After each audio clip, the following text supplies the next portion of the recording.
দেশে একজন সুপারহিরো নায়ক আছে, সে সবাইকে ভাইরাল করে, ঠিক আছে? আপনিও যদি চান আপনাকে ভাইরাল করতে পারবে। তার নামটা কি একটু বলবো আমি? বলেন। হিরো আলম ভাই। এই ছি, আচ্ছা, তাকে তাকে আপনার আমার কেমন লাগে ভালো একটু লাগে বলেন, তাকে আপনার কেমন লাগে?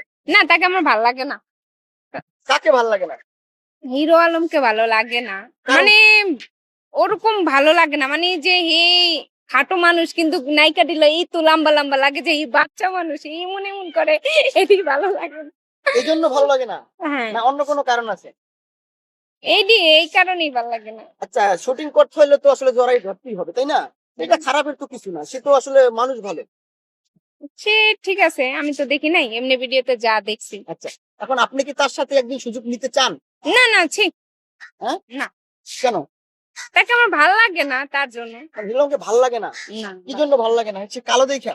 কালোর জন্য না, তার এই যে এরকম ডলাডলি ঘেঁষাঘেঁষি, এই যে দেখি ঘরের ভিতরে এমন এমন করে, এগুলো ভালো লাগে না। না, শুটিং মানে মিডিয়ার জগতই তো এরকম, মানে এটি যদি ভালো তারপরে না ঠিক আছে, মিডিয়ার জগতে অনেক ভালো ভালো ভিডিও আছে, এরকম ইত্যাদি থাকে না, এরকম ভিডিও।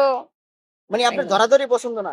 না না না, এরকম হেসা মেশা আচ্ছা, হিরো আলম বাদ অন্য কোনো সুপারস্টার এসে যদি আপনার সাথে কাজ করতে চায়? বা আমার কপাল না। মানে এর বিষয় বোঝা গেল যে আসলে হিরো আলমকে আপনার ভালো লাগে না, হিরো আলম কালো দেখা। কালো লাগে না, তার অ্যাক্টিং গুলো আমার ভালো লাগে না, এই যে মেয়েদের সাথে এরকম করে তার জন্য। আচ্ছা, তো আপনি হিরো আলমকে দেখা করতে চান না? আপনার নাম কি? আমার নাম সোনিয়া। সোনিয়া। হুম।